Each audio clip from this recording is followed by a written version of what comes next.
এই মুহূর্তে আমরা কলকাতা সিটি সিভিল কোর্টের অফিসিয়াল ওয়েবসাইটে আছি।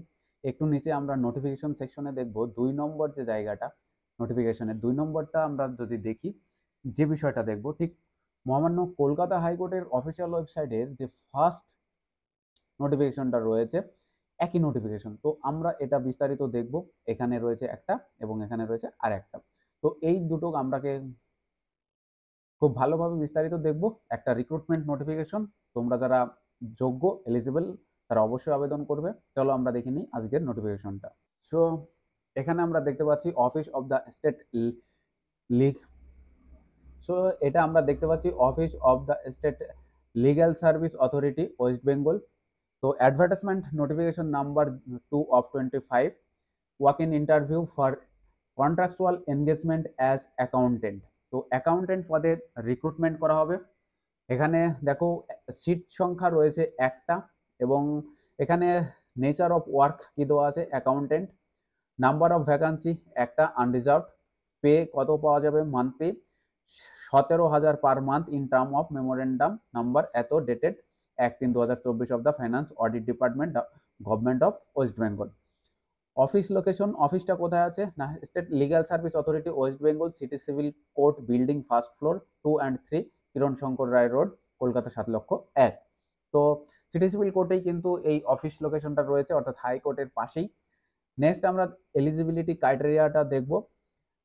1 নম্বর যে ক্রাইটেরিয়া আছে, অ্যাপ্লিক্যান্ট যিনি তিনি অবশ্যই তাকে ইন্ডিয়ান সিটিজেনশিপ থাকতে হবে, তার ব্যাচেলার ডিগ্রি ইন কমার্স অর্থাৎ বিকম হতে হবে অথবা equivalent from a recognised university.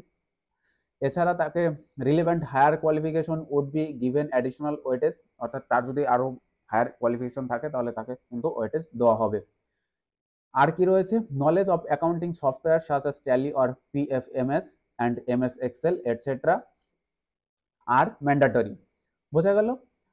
Age limit কত হবে, এজ লিমিট হতে হবে between 24 to 50 years as on 1 July 2025। And আরেকটা আমরা দেখতে পাচ্ছি যে the applicant must be physically and mentally fit, অর্থাৎ যিনি অ্যাপ্লিক্যান্ট হবেন তাকে কিন্তু অবশ্যই মেন্টালি এবং ফিজিক্যালি ফিট হতে হবে। The applicant must not be involved in any criminal proceeding, কোনো ক্রিমিনাল প্রসিডিং এর সাথে যুক্ত থাকা যাবে না তার। এছাড়া এক্সপিরিয়েন্স কি লাগবে, এক্সপিরিয়েন্স লাগবে minimum 3 years of experience in accounting, finance, budget procedures or related field. এছাড়া আরেকটা রয়েছে experience in preparing financial statement, income or expenditures, balance sheet, handling audits and managing financial records. Selection process কি হবে, walking interview এর মাধ্যমে এখানে কিন্তু এই প্রসেসটা কমপ্লিট হবে। তো বাকিটা তোমরা ডিটেলসে দেখে নিও। তোমাদেরকে এই নোটিফিকেশনটা পুরো পিডিএফটা আমি টেলিগ্রাম গ্রুপে দিয়ে দেবো। টেলিগ্রাম গ্রুপের লিঙ্ক দেখো ডেসক্রিপশন বক্সে রয়েছে। এছাড়া আমরা দেখতে পাবো যে আরেকটা অংশ কিন্তু আছে যেটা আবেদন করতে হবে, সেই অংশটা আমরা একটু দেখে নেব। সো এই হচ্ছে অ্যাপ্লিকেশন ফর্ম, অর্থাৎ অ্যাপ্লিকেশন ফরম্যাট। যারা আবেদন করবে তারা অবশ্যই এই ফরম্যাটটা ভালো করে যত্ন করে ফিল আপ করে তারপরে আবেদন করতে হবে।